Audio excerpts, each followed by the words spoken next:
What would you do if your husband slapped you in a hospital while carrying his child?" And his mistress laughed. "This isn't just betrayal. It's about power, justice, and a father's revenge. Stay with me. Like, share, and subscribe. You won't forget this story." The hospital corridor smelled of antiseptic, but beneath the sterile brightness of fluorescent lights, the scene that unfolded was anything but clean. It was raw, brutal, and unforgettable. A millionaire in an Armani suit stood at the nurse's station, his jaw tight, his voice rising with arrogance. His pregnant wife, in a pale hospital gown, stood a few feet away, one hand resting protectively on her belly. She looked fragile, vulnerable, a woman who should have been shielded from harm. Instead, she was about to be humiliated in a way that would stain every soul who witnessed it. "Stop making a scene, Evelyn," he barked, his words sharp enough to cut through the quiet hum of the ward. "You've embarrassed me enough already." Her lips trembled. Evelyn Grant, 28 years old, was 7 months pregnant. She had come here for a routine checkup, a moment that should have been filled with joy and hope. Instead, her world was crumbling. Her husband, Richard Grant, a millionaire real estate mogul known for his cold ambition, had arrived not to comfort her, but to flaunt his betrayal. And beside him, dressed in designer heels and wearing a smirk that could curdle blood, stood Cassandra Moore, his mistress. The sight alone was devastating, but what happened next turned quiet gasps into horrified silence. Evelyn whispered, "Richard, please, not here, not now."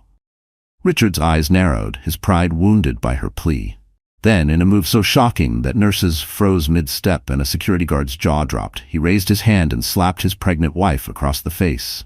The sound cracked through the sterile hall like a gunshot. Evelyn stumbled back, her hand flying to her cheek, her eyes wide with disbelief. Cassandra's laughter rang out, low and cruel. "Oh, Richard, she's so dramatic," she purred, as if the humiliation of a pregnant woman was nothing more than theater for her amusement. Every witness, patients in wheelchairs, doctors carrying clipboards, families waiting for loved ones, sat in stunned silence. No one had expected a millionaire to strike his own wife, especially in a hospital, especially when she was carrying his child. It wasn't just a slap.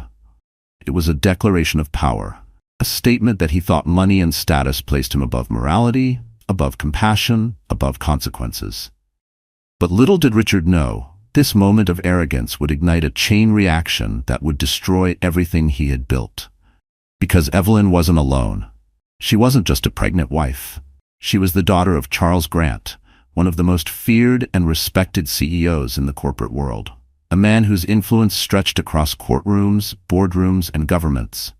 And when Charles discovered how his daughter had been treated, no amount of Richard's wealth or arrogance would save him. For now, though, Evelyn stood trembling in that hospital corridor, tears threatening to spill. Her cheek burned from the slap, but the greater pain was in her chest. The betrayal, the humiliation, the knowledge that the man she had once trusted with her heart had chosen to break it in public. "Richard," she whispered again, her voice shaking, "how could you?" He sneered. "You're weak, Evelyn. Always have been. Maybe now you'll learn your place." Cassandra leaned in close, her perfume cloying in the sterile air, and whispered loud enough for Evelyn to hear. "Don't worry, sweetheart. I'll take good care of him while you focus on that baby, if he even wants it." Her laugh was like nails on glass. The bystanders shifted uncomfortably, some whispering, others recording discreetly on their phones. Scandal had a way of spreading faster than fire, and already Richard had lit the spark. He didn't care. In his mind, Evelyn was powerless. What could a pregnant woman do against a millionaire who controlled skyscrapers and spoke the language of contracts and money? But Richard had underestimated the one truth that would bring about his downfall. Evelyn's bloodline. She would leave this hospital shaken, yes, but not broken. Behind her stood a father whose love was as fierce as his influence. And once Charles Grant discovered that his daughter had been publicly slapped while carrying his grandchild, Richard Grant's empire would face a reckoning so complete, so merciless, that it would make the slap look like a whisper in comparison.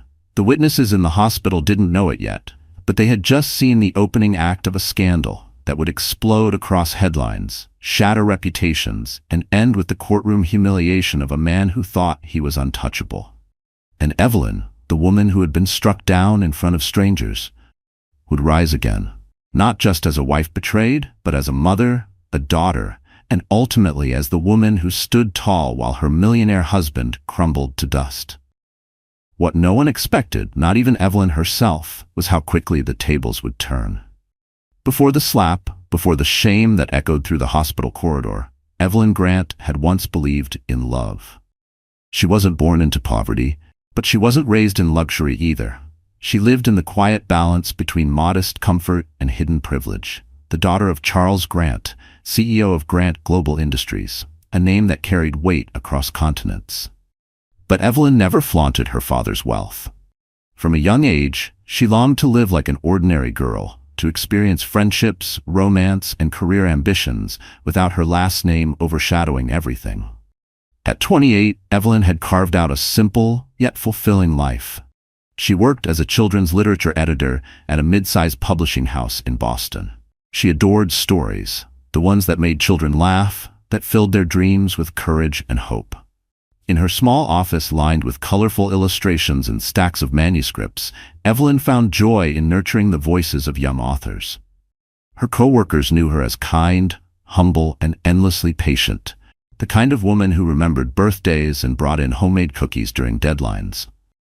But behind her warmth, Evelyn carried a quiet vulnerability. Her mother had died when she was only 14, leaving her with a father who loved her fiercely, but often expressed it in stern, businesslike ways. Charles Grant was a man of towering presence, a strategist who could crush corporate rivals with a single boardroom maneuver. But at home, he was awkward with tenderness. He didn't always know how to comfort a grieving teenager. So Evelyn grew up learning to comfort herself, leaning into books, into stories where women found strength in their darkest hours. She dreamed of building a family where love was abundant and gentle, the kind she had missed after her mother's passing. And when Richard Grant entered her life, she thought her dream had come true.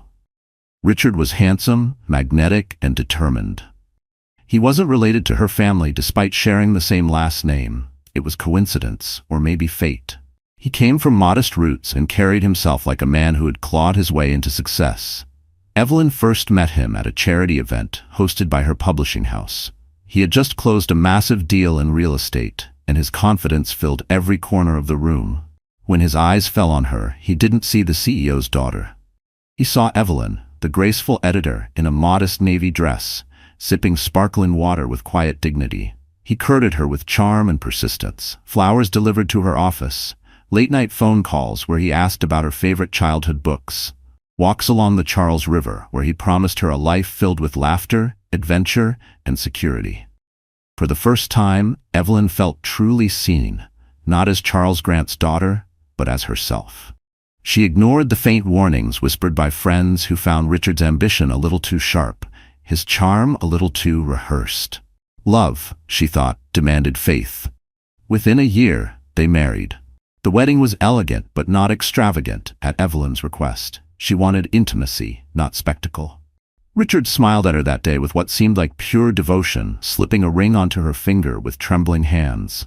Evelyn believed, with all her heart, that she had chosen a man who loved her for who she was, not for what her last name could offer. The first years of their marriage were blissful enough. Evelyn decorated their townhouse with soft colors and fresh flowers, cooking Sunday dinners and writing thank-you notes by hand. Richard threw himself into expanding his real estate empire, and Evelyn cheered him on, proud of his drive. When she discovered she was pregnant, her joy overflowed. She imagined lullabies, bedtime stories, a nursery filled with light. She imagined Richard as a devoted father, cradling their baby with tenderness. But slowly, the cracks began to show. Richard's ambition hardened into arrogance. His business trips grew longer, his temper shorter. He criticized Evelyn's small salary, reminding her that he was the true provider. He began surrounding himself with flashy colleagues and glamorous acquaintances, dismissing Evelyn's simple lifestyle as boring. She brushed it off, convinced that stress had turned him cold, that once the baby arrived, his heart would soften. Still, Evelyn carried herself with quiet strength. Even in her vulnerability, nausea, swollen feet, restless nights, she refused to let go of the dream of a loving home. She continued working at the publishing house during her pregnancy, editing manuscripts between doctors' visits, hiding the growing loneliness behind polite smiles. To her colleagues, she was radiant. To herself, she was holding on by threads of hope. Her only anchor was the child within her. She whispered to her belly at night, promising protection, promising love no matter what. "We'll be okay," she would murmur in the dark. "Mommy's here, Grandpa's here, you'll never be alone." The hospital slap shattered those illusions, but it didn't erase who Evelyn was at her core. A woman of grace, courage, and quiet resilience. She wasn't just the millionaire's humiliated wife. She was a daughter of strength, a mother in waiting, and a woman who would discover that the power she thought she lacked had been inside her all along. Richard thought she was weak because she cried softly instead of shouting, because she forgave instead of condemning. But Richard had made a fatal mistake. He mistook gentleness for powerlessness. He forgot that even the softest voices can roar when their children are threatened. And Evelyn, the trembling woman in the hospital corridor, would soon find herself at the center of a storm that would shake courtrooms and corporations alike. Because when her father Charles learned what had happened, Evelyn would no longer be standing alone. She didn't know it yet, but the slap that broke her heart would become the spark that ignited her rise. And the world was about to learn that Evelyn Grant was not a woman to be discarded. And while Richard smirked that night, convinced he had humiliated her into silence, the truth was already turning against him. The story of Evelyn Grant did not unfold in the quiet privacy of hidden places. It played out under lights so harsh they revealed every crack in the glossy surface of her husband's life. The first setting, the sterile hallways of St. Augustine Hospital, became the stage for the slap that would ripple through every corner of their world. The hospital itself was a place of healing. White walls lined with framed photographs of smiling newborns, floors polished to a reflective shine, the air humming with the steady rhythm of machines and muffled conversations. For Evelyn, it had always felt like a safe haven. Each prenatal visit was a reminder that her child was growing strong, that despite her troubles at home, there was life, hope, and promise ahead. The nurses knew her by name, offering warm smiles and gentle encouragement. The waiting room was filled with expectant mothers, exchanging quiet glances of understanding, the universal language of motherhood. But on the day Richard stormed in with Cassandra at his side, the hospital lost its peace.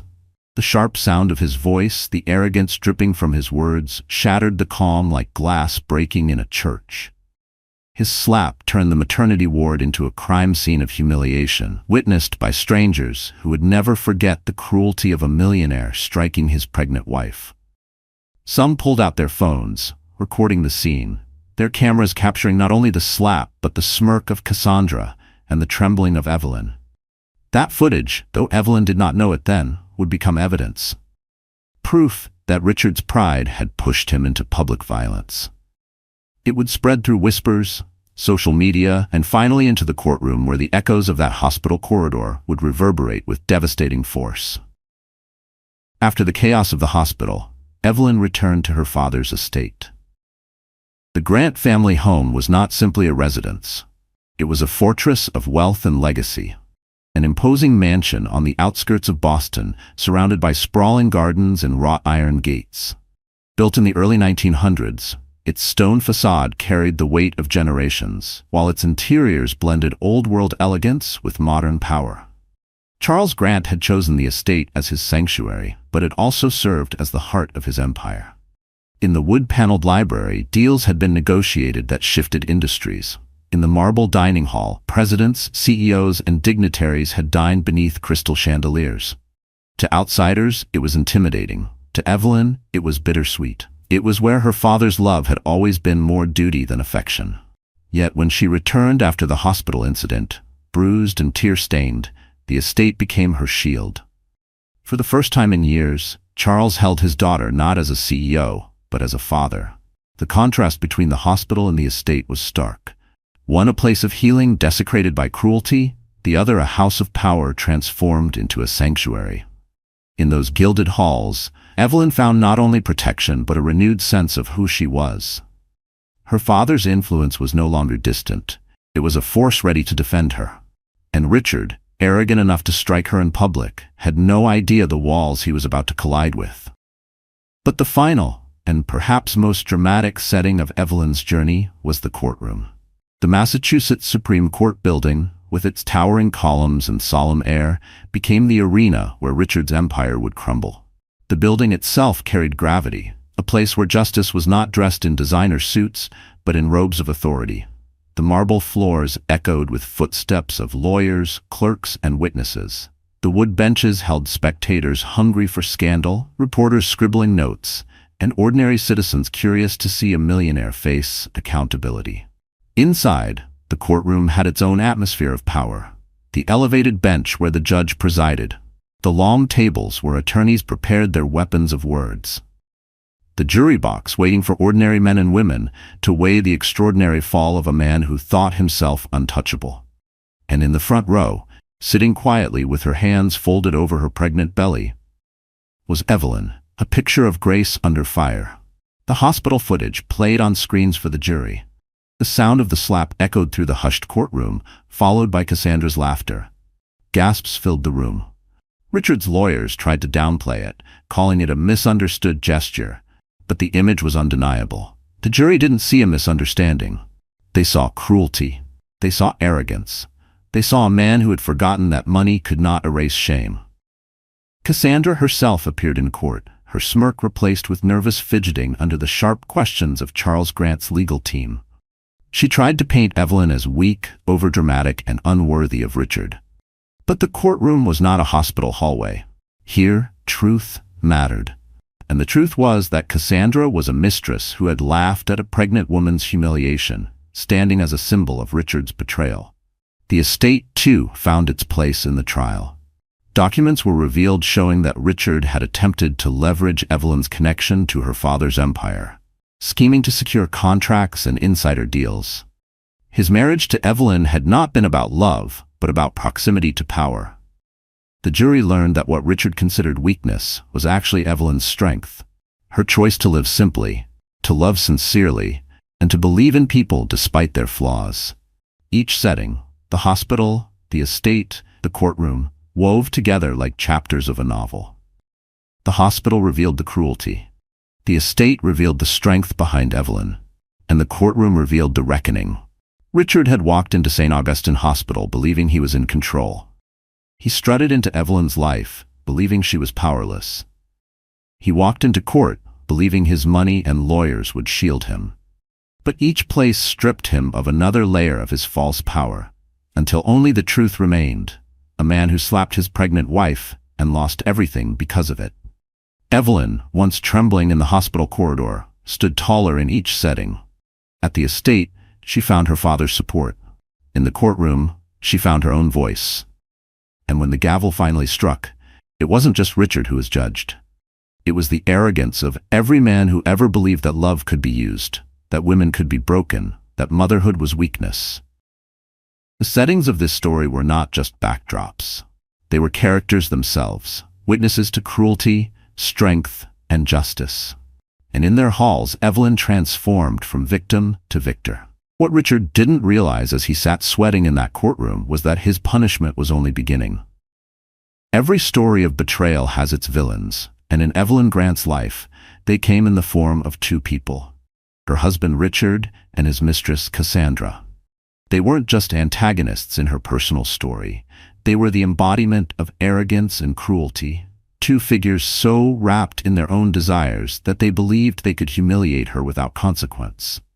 But arrogance always comes before a fall, and both Richard and Cassandra were walking blindfolded toward their own destruction. Richard Grant had spent his entire life clawing his way out of obscurity. Born into a middle-class family in Providence, he carried a chip on his shoulder the size of a skyscraper. He hated being overlooked. He despised being ordinary. While other kids were content with weekend games and family picnics, Richard spent his teenage years studying business magazines and copying the mannerisms of Wall Street titans he saw on TV. To him, success was not about passion or contribution. It was about power, control, and recognition. By the time he entered adulthood, Richard had mastered the art of pretending. He could charm a boardroom, flatter investors, and project an image of brilliance. But beneath that veneer, he was a man consumed by insecurity.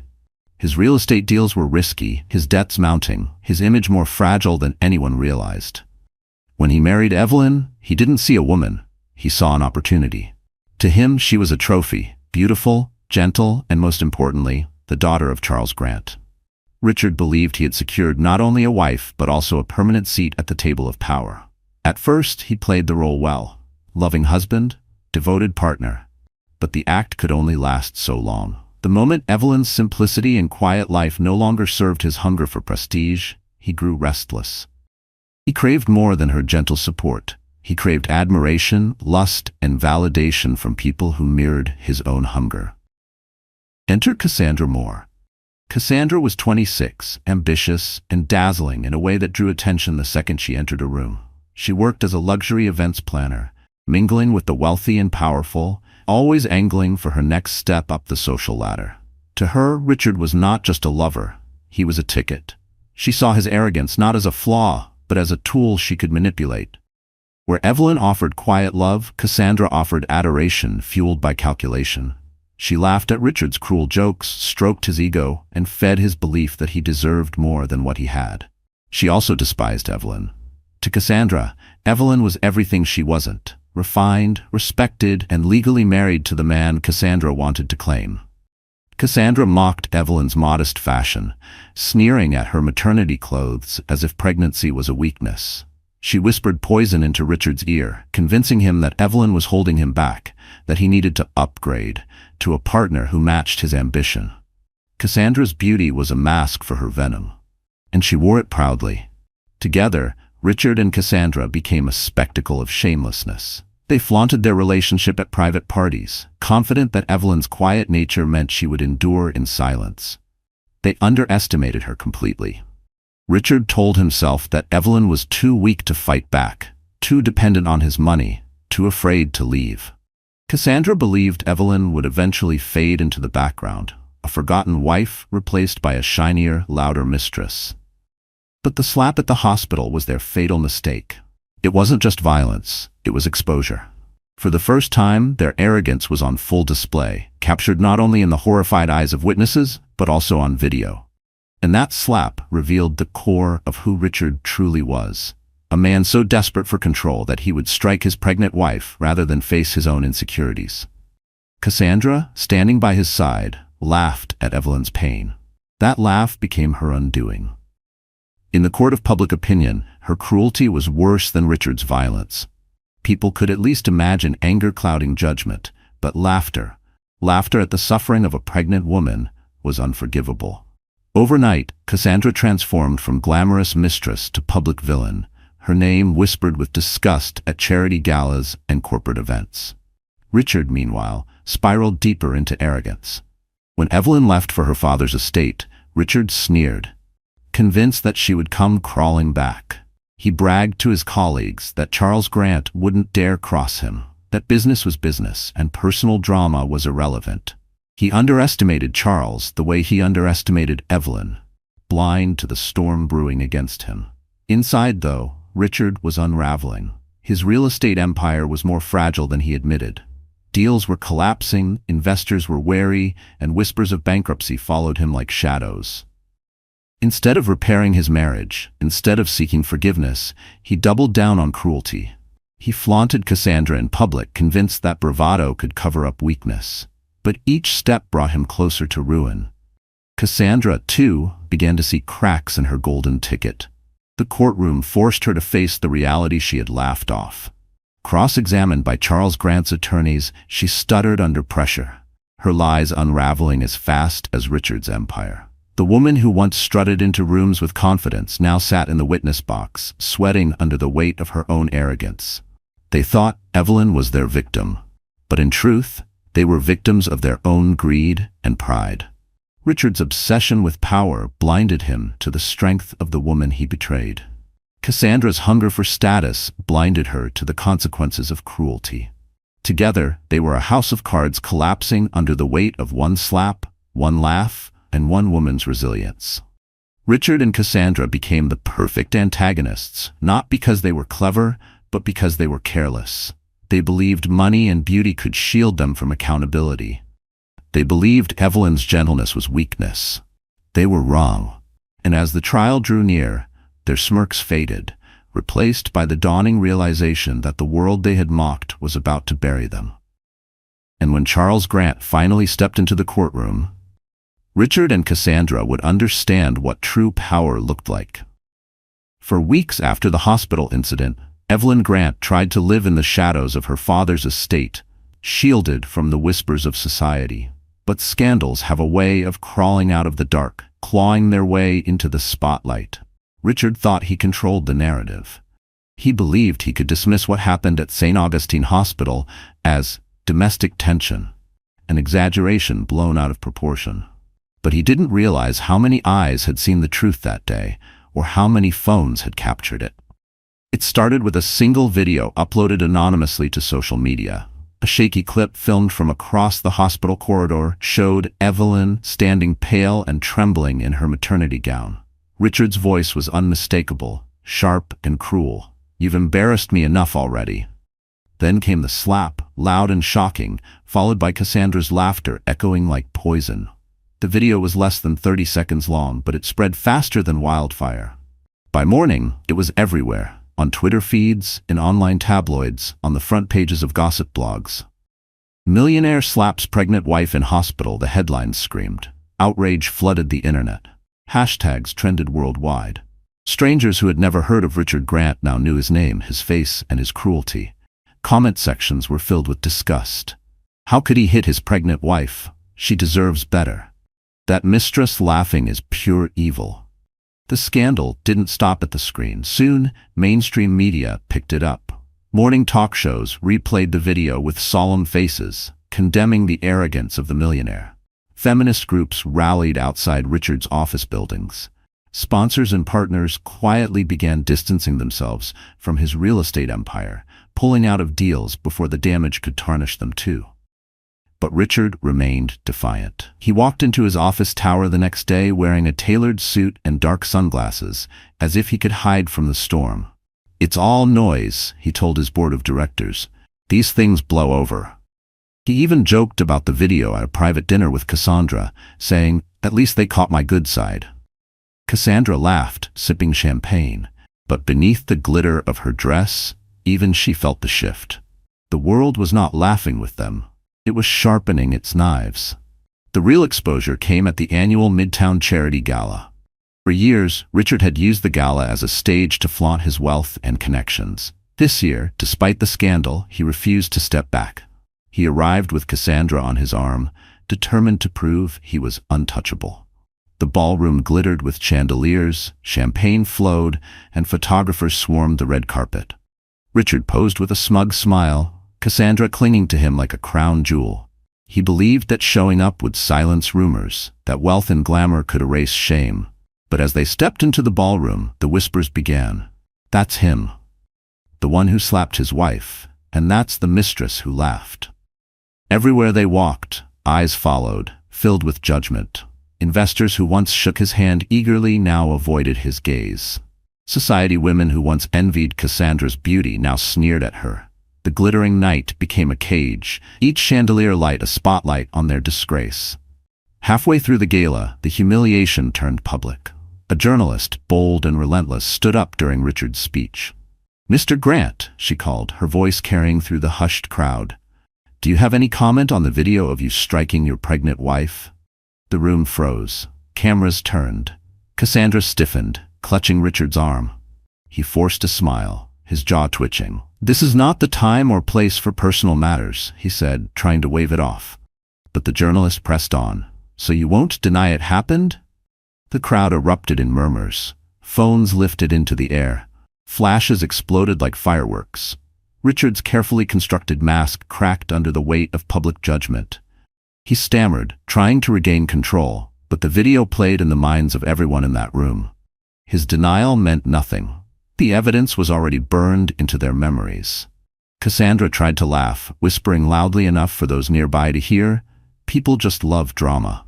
But her voice trembled, betraying her fear. She knew the tide had turned. The glamorous mistress was no longer admired, she was despised. Meanwhile, Evelyn, though absent from the gala, became the silent star of the night. Guests whispered her name with sympathy and admiration. Poor Evelyn. Such a sweet woman, carrying his child. She deserves justice. She wasn't in the ballroom, but her presence filled it. Every glass of champagne, every nervous glance, every whispered conversation was about her. The next morning, photos from the gala flooded the news. Richard looking cornered, Cassandra's forced smile, the frozen faces of socialites caught between scandal and spectacle. Headlines screamed, "Millionaire confronted at gala over wife-slapping video." Sponsors began dropping out in waves. One by one, contracts dissolved, partnerships ended, and the empire Richard had built on arrogance began to crumble. But the exposure didn't stop there. Charles Grant, Evelyn's father, made his first public move. Known for his silence in family matters, Charles broke tradition by issuing a statement through Grant Global Industries. It was short, but devastating. "Violence against women, especially those carrying the next generation, is unacceptable. My daughter and grandchild will be protected. Justice will be pursued." The world read between the lines. This wasn't just a father speaking, it was a titan declaring war. Richard had humiliated Evelyn publicly, but now he himself was the one on trial in the court of society. His mistress was mocked, his business was bleeding. His name, once synonymous with success, was now dragged through mud. What began in a sterile hospital corridor had now exploded into a scandal that reached boardrooms, newspapers, and living rooms across America. The slap was no longer a private humiliation, it was a public reckoning. Richard's arrogance had placed him at the center of a firestorm he could not control. And Cassandra, once the smirking accomplice, now found herself scorched by the same flames. And as the world turned against him, Richard didn't realize the most devastating blow was still waiting. In a courtroom, where Evelyn's father would stand face to face with the man who dared to hurt his daughter. When the scandal exploded across the media, Evelyn Grant felt the weight of the world pressing down on her fragile shoulders. For all the sympathy she received, for all the outrage directed at Richard and Cassandra, Evelyn still carried the private pain of betrayal. Every headline with her name, every replay of that video showing her humiliation cut deeper into wounds that had not yet begun to heal. At the Grant estate, she tried to find solace in silence. The grand mansion, with its gilded ceilings and endless corridors, became both her refuge and her prison. Reporters camped outside the gates, their cameras flashing at every glimpse of her silhouette. Drones buzzed above the gardens, desperate for a shot of the pregnant wife at the center of the nation's biggest scandal. Evelyn avoided the windows, pulling curtains tight, her world shrinking into the quiet of her room. Her pregnancy, once her greatest joy, now felt shadowed by fear. She lay awake at night with her hand over her belly, whispering apologies to her unborn child. "I'm sorry you have to hear this," she murmured. "I'm sorry your father chose pride over love." Tears slid silently down her cheeks as she wondered what kind of world her baby would be born into. A world where their first memory might be of shame splashed across screens. Her father, Charles Grant, tried to comfort her in his own way. He brought her lawyers, bodyguards, and strategies, but he struggled with words of affection. His love was fierce but awkward, expressed in promises of justice rather than whispered reassurances. Evelyn appreciated his efforts, yet some nights she still felt achingly alone. She wanted her husband's hand on her back, his voice telling her everything would be okay. But that husband was gone, replaced by a man who chose violence and betrayal. The worst moment came 2 weeks after the gala. A tabloid ran a cover photo of Richard and Cassandra vacationing in the Bahamas, laughing on a yacht. The headline read, "No shame. Millionaire loverbirds celebrate while pregnant wife hides." Evelyn stared at the glossy image until her vision blurred. Cassandra's arm looped around Richard's neck, her grin wide, his eyes gleaming with smug arrogance. It was as if her pain had become their triumph. That night, Evelyn broke. She sank to the floor of her room, her sobs racking her body. She clutched her belly as if holding on to the only anchor left in her storm. "Why wasn't I enough?" she whispered. The question was not for the world, not for her father, not even for Richard. It was for herself. Doubt crept in like poison. Was she too quiet, too plain, too trusting? Had her gentleness made her invisible to the man she once loved? Her breakdown frightened those around her. The estate's housekeeper, a woman who had known Evelyn since childhood, found her collapsed near the crib she had been preparing. She rushed to call Charles, who arrived within minutes. For the first time in years, the powerful CEO knelt beside his daughter, his hand trembling as he helped her to bed. "You are not weak," he said, his voice breaking. "You are my daughter. You are stronger than you know." But even those words couldn't immediately erase the shadows. For several days, Evelyn moved like a ghost. She ate little, spoke rarely, and avoided mirrors. Each time she closed her eyes, she saw the hospital corridor, felt the sting of the slap, heard Cassandra's cruel laugh. Trauma replayed itself in loops, robbing her of rest. The media storm only intensified her collapse. Everywhere she turned, people had opinions about her life. Strangers called her brave, while others labeled her foolish for staying so long. Talk show hosts debated whether she should forgive or fight. Evelyn wanted to scream that she wasn't a debate topic. She was a woman trying to breathe. Her father's legal team prepared the lawsuit, but Evelyn hesitated. Part of her still clung to the memory of Richard's early tenderness, the man who once whispered to her belly about their future child. Letting go fully meant admitting he was gone forever, and that reality was almost unbearable. Her breakdown reached a dangerous low one stormy night. Rain lashed against the mansion's windows as Evelyn wandered into the nursery she had been preparing months earlier. Soft blue curtains framed the crib, stuffed animals lined the shelves, and a rocking chair sat in the corner waiting for lullabies. She lowered herself into the chair, clutching a tiny baby blanket. In the dim light, she whispered, "I don't know if I can do this alone." For hours, she rocked in silence, the storm outside echoing the storm inside her. But then, as dawn broke and the rain softened, she felt a gentle kick from within her belly. Her baby was alive, strong, refusing to be silenced. Evelyn placed her hand over the movement, tears streaming anew, but this time they were different. The baby was a reminder that she wasn't truly alone. She carried within her the very reason to keep fighting. It was the first crack of light in her darkness. Evelyn realized she couldn't let Richard's cruelty define her or her child's future. She couldn't stay collapsed on the floor while the world watched. If she gave up now, Richard and Cassandra would win. And worse, her baby would inherit a story of defeat instead of resilience. Slowly, Evelyn began to rise. She agreed to meet with her father's lawyers. She allowed the estate staff to care for her needs. She started journaling, writing letters to her unborn child, promising them a better life. Her breakdown had stripped her raw, but it also revealed the depths of her strength. Her collapse wasn't the end of her story, it was the turning point. Like the heroes of the children's books she once edited, Evelyn was discovering that even the gentlest characters could face dragons. And Richard, with his arrogance, and Cassandra, with her laughter, were about to learn that the woman they had mocked was far stronger than they ever imagined. And when Evelyn finally found her voice again, it would shake the very foundations of Richard's empire. When Evelyn finally agreed to step into the courtroom, she carried not only the bruises of betrayal, but also the quiet strength that had begun to bloom within her. She wasn't walking in alone.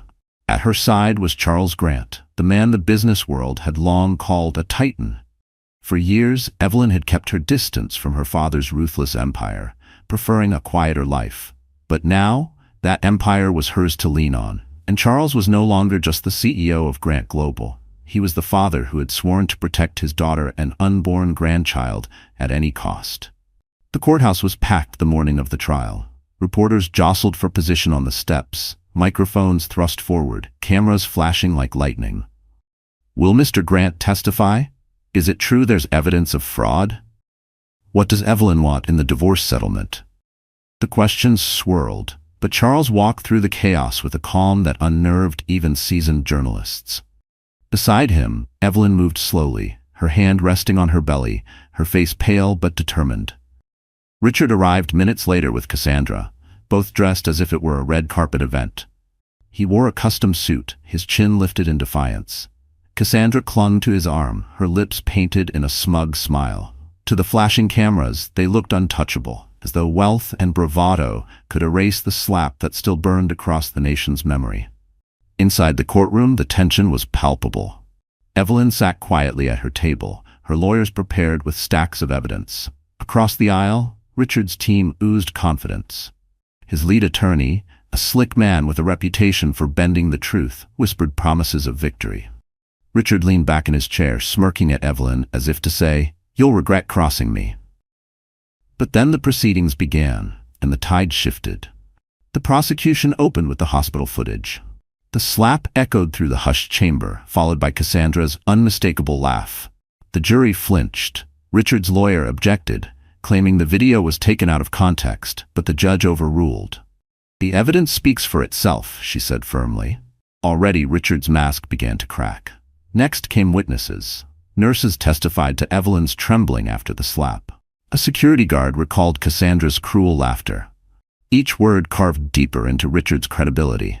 Still, he held his arrogance like armor, whispering under his breath to Cassandra, "They can't touch me. I'll walk out of here richer than ever."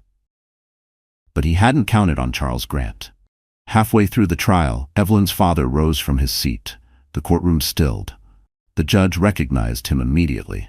"Mr. Grant, you wish to testify?" Charles adjusted his tie and stepped to the stand. His voice, deep and steady, carried authority that needed no amplification. "I am not here simply as a CEO," he began.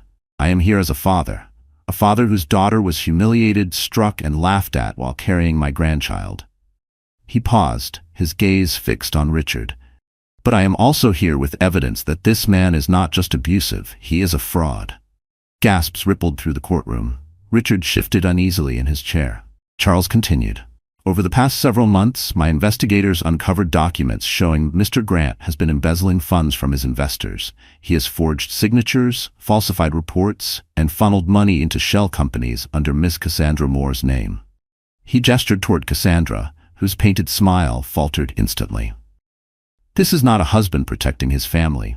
This is a con man using arrogance as a disguise." The judge leaned forward. "Do you have proof, Mr. Grant?" Charles nodded to his attorney, who presented a thick binder of documents. Bank records, emails, contracts with forged signatures. The evidence was overwhelming. The courtroom buzzed with murmurs as the judge flipped through the pages. Richard's face drained of color. Cassandra's hand slipped from his arm, her eyes wide with panic. Richard's lawyer jumped to his feet, sputtering objections. "This is irrelevant to the divorce proceedings." The judge cut him off sharply. "Fraud and abuse are very relevant when determining custody, settlements, and criminal liability." Her gavel struck once. "Proceed." Evelyn watched as the empire Richard had boasted about began to collapse in real time. Every arrogant word, every cruel act, every slap and sneer was now overshadowed by the truth. He wasn't just abusive, he was corrupt. His wealth was built on lies, and now those lies were unraveling before everyone. Cassandra broke first. Under cross-examination, she admitted that Richard had pressured her into signing documents, promising her a share of his empire. Her confidence crumbled as she realized she might face charges herself. "I didn't know it was illegal," she stammered, her voice trembling. The jury didn't believe her. The spectators shook their heads in disgust. The glamorous mistress who once laughed at Evelyn's pain was now reduced to tears, her reputation shattered. Richard's downfall was complete when Charles revealed one final twist. "Mr. Grant," he said coldly, "did you forget about the prenuptial agreement you signed?" Richard blinked, confused. "What agreement? There was no." Charles's attorney handed a document to the judge. Evelyn gasped softly when she saw it. She had forgotten too, but her father hadn't. Years ago, when she first considered marrying Richard, Charles had insisted on a protective clause, hidden in plain sight, signed in Richard's eagerness to marry into the family. The prenup stated that in the event of abuse or infidelity, Evelyn would receive full control of all marital assets, leaving Richard with nothing. The judge read it aloud. The courtroom erupted in whispers. Richard's face twisted in rage. "This is impossible. I destroyed it," he shouted. Charles's calm reply cut through the noise. "You may have destroyed your copy, but I always keep mine." It was the killing blow.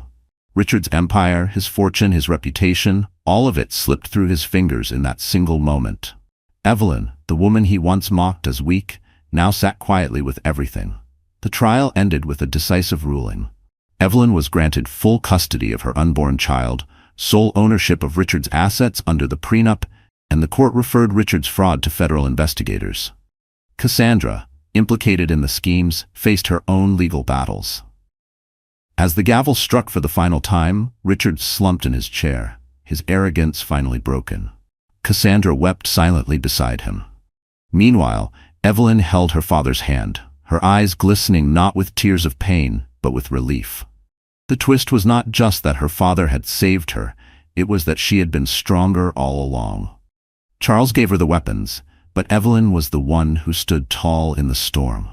And when the cameras flashed outside the courthouse, the world saw not a victim, but a woman who had risen from humiliation to victory, ready to begin again. The courthouse steps were flooded with cameras, but when Evelyn Grant walked out, she no longer looked like the fragile woman in a hospital gown. She wore a tailored, navy dress that draped elegantly over her pregnant belly, her hair pulled back in a sleek style that revealed the strength in her features. The sun caught the silver necklace at her throat, a gift from her late mother, which sparkled as if to remind her that resilience ran in her blood. The world leaned in to see her. She was no longer the slapped wife or the pregnant victim. She was the woman who had faced betrayal, endured public humiliation, and emerged victorious. And with her father at her side, she looked untouchable. Reporters shouted questions. "Evelyn, how do you feel about the verdict? Do you forgive your husband? What will you do with control of his assets?" Evelyn paused at the microphones, her hand resting gently on her belly. Her voice was calm, steady, and resolute. "I did not ask for this fight," she said. "But when you are struck, when you are humiliated, you have a choice, to stay silent or to stand. I stood, not just for myself, but for my child. No woman deserves to be treated as disposable. No child deserves to inherit a legacy of cruelty. Today, the court has shown that power, money, and arrogance cannot shield you from justice. I will build a new life, not on Richard's lies, but on truth, dignity, and love." The crowd erupted in applause. For the first time, Evelyn smiled, not the polite smile she once wore at Richard's side, but a genuine smile born of strength reclaimed. That night, Evelyn returned to the Grant estate, but she didn't retreat into hiding. She met with her father's board members and made a surprising announcement. Though she had never sought power, Evelyn would take temporary stewardship of the marital assets awarded to her in court. "These properties, these accounts, they were built on deceit," she said. "But they will now be used for good. I plan to create the Grant Foundation for Women and Children, providing shelters, education, and legal aid for those who cannot fight alone." Her father, known for his cold boardroom strategies, watched with pride as his daughter commanded the room with grace. It was not his voice that silenced the directors. It was hers. In that moment, Evelyn transformed from the quiet editor of children's books into a leader in her own right.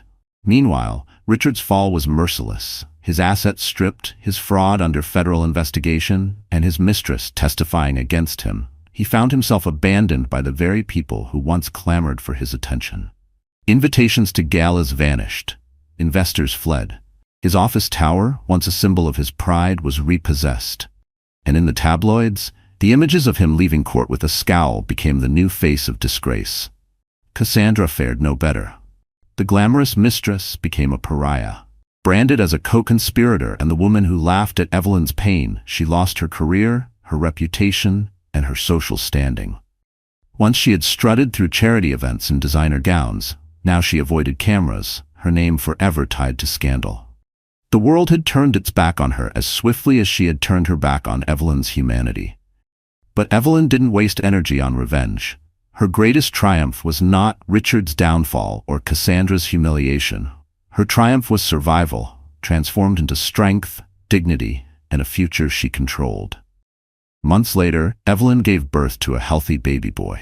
The press waited outside the hospital, but this time the scene was different. There was no slap, no cruelty, no humiliation. There was only joy. Charles Grant cradled his grandson with tears in his eyes, whispering, "Welcome to a better world, little one." Evelyn named her son Alexander, after her late mother's favorite character in a children's story. She held him close, whispering promises of love, safety, and a life free from the shadows of betrayal. The world, once cruel and unforgiving, seemed to soften in that moment. The scandal had begun in a hospital with pain and humiliation, but it ended in a hospital with new life and hope. The transformation was complete. Evelyn had gone from victim to victor, from silence to voice, from humiliation to inspiration. And her story became more than just a scandal. It became a warning and a beacon. Months after the trial, Evelyn stood on a stage at the launch of the Grant Foundation. Survivors of domestic abuse sat in the audience, some clutching their children, others holding back tears.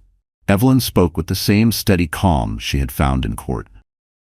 "I was told I was weak," she said.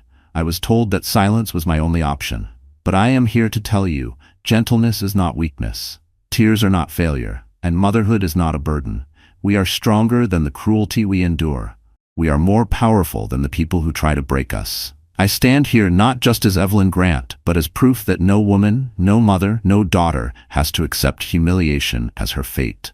The crowd rose to its feet in thunderous applause. Survivors embraced, tears of recognition flowing freely.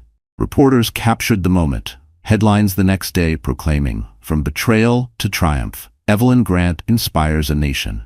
As Evelyn stepped off the stage, her father met her with a rare smile. "You've built something greater than I ever could," he told her. For once, he wasn't the titan of industry, he was just a proud father. That night, Evelyn rocked her baby to sleep, the glow of the city lights filtering through the curtains. She whispered, "We made it, Alex. We turned pain into power." The child stirred softly, and Evelyn smiled, knowing that their future was no longer shadowed by Richard's cruelty. For Richard, arrogance had been his downfall. For Cassandra, cruelty had been her mask. But for Evelyn, love and resilience had been her salvation. Her story closed not with revenge, but with justice and renewal. And for every woman watching, for every mother who had felt weak, Evelyn's journey became a reminder. You are never powerless, you are never voiceless, and your strength will always outlast the arrogance of those who try to break you. So, that's where the story closes. And if you're still here with me right now, it means something in this journey touched your heart. Maybe you've been through betrayal. Maybe you've carried pain and silence. But remember what Marcus Aurelius once said, you have power over your mind, not outside events. Realize this, and you will find strength. Evelyn's story isn't just about revenge. It's about rising again, choosing dignity over despair, and protecting what truly matters. Life will test us, but it can never take away the power of how we choose to respond. And maybe, just maybe, this story is your reminder that you are stronger than you think. If this resonated with you, please like this video, share it with someone who needs to hear it, and subscribe so we can keep walking through these stories together. Trust me, you don't want to miss what's coming next.